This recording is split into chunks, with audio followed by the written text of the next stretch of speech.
आलेले आहे।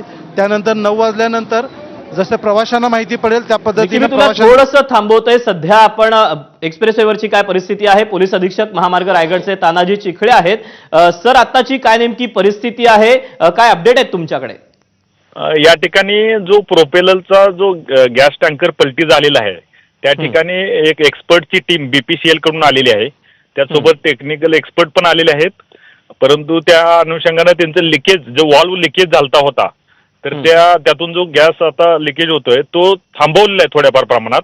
परंतु त्या ठिकाणी यापेक्षा दुसरा प्रयत्न केला जातोय की त्या टँकर मधला जो गॅस आहे किंवा लिक्विड आहे ते दुसऱ्या टँकर मध्ये घ्यायचं काम आता प्रोसेस चालू होईल थोड्या वेळानंतर।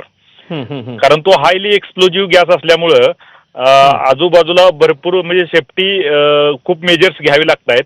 त्या अनुषंगानं काळजीपूर्वक आम्ही दुसऱ्या लेनला म्हणजे मुंबई लेन पूर्णपणे बंद आहे एक्सप्रेसवेची, तर पुण्याला जाणारी जी लेन आहे त्यातूनच आम्ही मुंबईसाठी एक लेन एक मार्गिका चालू केलेली आहे।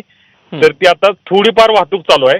आणि जे NH48 जो जुना मुंबई पुणे महामार्ग आहे त्या ठिकाणी म्हणजे संत गतीनं वाहतूक चालू आहे। कारण यापूर्वी ते तिकडे हेवी व्हेकल्स पण आलेले आहेत आणि त्या ठिकाणी कार सुद्धा आहेत। त्यामुळं दोन्हीच्या कंजेशनमुळे थोडंसं संत गतीनं वाहतूक चालू आहे।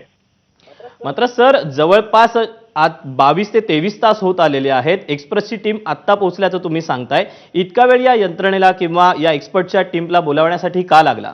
नाही, या ठिकाणी म्हणजे जी घटना घडली त्यावेळेपासून ऑलरेडी एक्सपर्ट टीम आहे।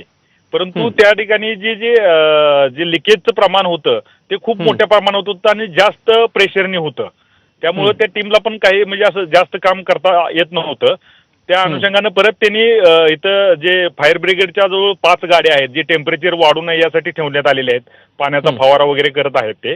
तर त्या ठिकाणी ते प्रेशर कमी झाल्यानंतर ही कार्यवाही चालू करण्यात आलेली आहे।